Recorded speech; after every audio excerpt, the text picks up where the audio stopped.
ലോക്സഭാ തെരഞ്ഞെടുപ്പിൽ ഡൽഹിയിലെ 7 സീറ്റുകളും ബി.ജെ.പി തൂത്തുവാരുമെന്നാണ് പാർട്ടി എം.പി ബൻസുരി സ്വരാജ് വെല്ലുവിളിച്ചുകൊണ്ട് പറഞ്ഞിരിക്കുന്നത്.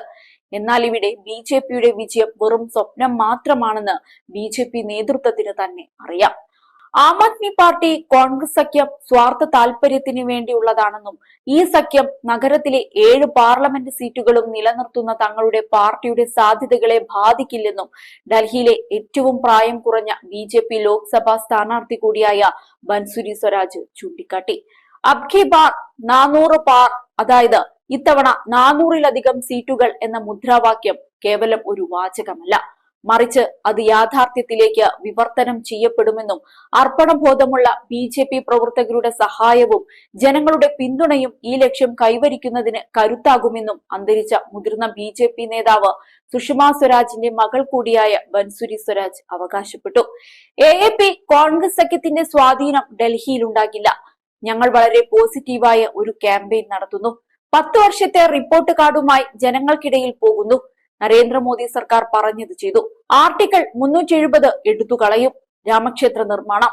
സംസ്ഥാന നിയമസഭകളിലും പാർലമെന്റിലും സ്ത്രീകൾക്ക് 33% സംവരണത്തിനുള്ള നിയമനിർമ്മാണം.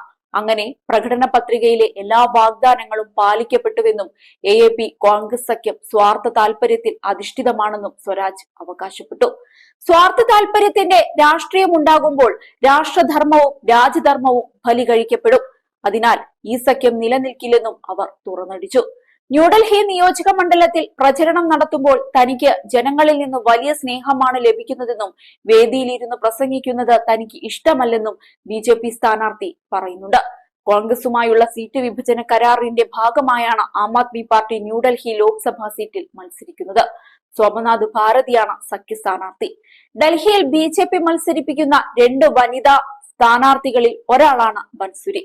തുടർച്ചയായി 3-ാം തവണയും ദേശീയ തലസ്ഥാനത്തെ 7 സീറ്റുകളിലും പാർട്ടി സമ്പൂർണ്ണ വിജയമാണ് ലക്ഷ്യമിടുന്നത്.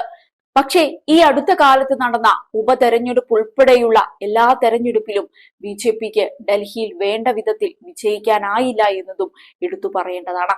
ഇതിനിടയിലാണ് പുതിയ വെല്ലുവിളിയുമായി സ്ഥാനാർത്ഥി എത്തിയിരിക്കുന്നത്. ഇതേ ഊർജം തോൽക്കുമ്പോൾ ഉണ്ടാകുമോ എന്ന് കാത്തിരുന്നു കാണാം.